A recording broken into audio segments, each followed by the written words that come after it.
Assalamualaikum warahmatullahi wabarakatuh. Pertama-tama saya akan mengenalkan diri saya. Saya Alfatus Salimah, mahasiswa D3 Kebidanan Geraha Husada Sampang.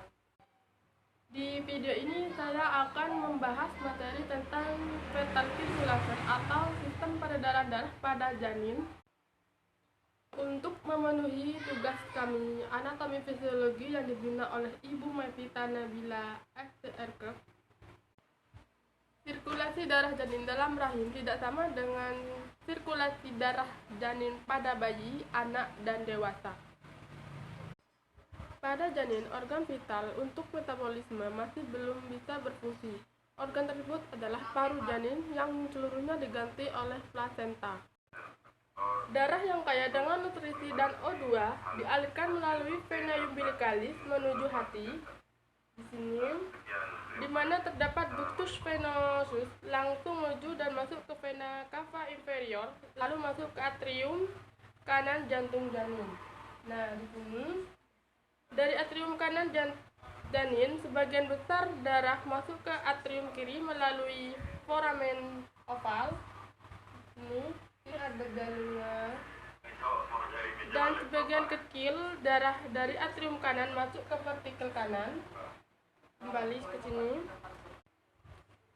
Darah yang masuk ke atrium kiri akan dipompa ke vertikel kiri, dan vertikel kiri dipompa masuk ke aorta dan selanjutnya dialirkan ke seluruh tubuh janin. Cabang aorta di bagian bawah menjadi dua arteri, hipofisa dan interna, dan yang mempunyai cabang arteria umbilicalis. Di sini darah vertikal kanan dipompa menuju paru-paru, tetapi karena paru-paru belum berkembang, maka darah yang terdapat pada arteri pulmonalis dialirkan menuju aorta melalui ductus arteriosus botalli. Darah yang dialirkan menuju paru-paru akan dialirkan kembali menuju jantung melalui vena pulmonalis. Darah yang menuju plasenta melalui arteri umbilicalis terpecah menjadi kapiler untuk mendapatkan nutrisi dan O2 untuk pertumbuhan dan perkembangan janin.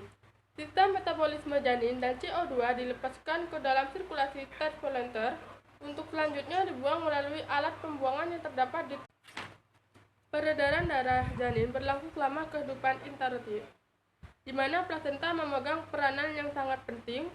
Kegagalan fungsi plasenta dapat menimbulkan berbagai penyulit dalam pertumbuhan dan perkembangan janin. Aktif dalam paru sehingga dapat menampung darah untuk melakukan pertukaran CO2 dan O2 dari udara. Dialirkan ke atrium kiri melalui vena pulmonalis. Dua faktor ini menyebabkan tekanan di atrium kiri meningkat. Terputusnya hubungan peredaran darah antara ibu dan janin dengan dipotongnya tali pusat.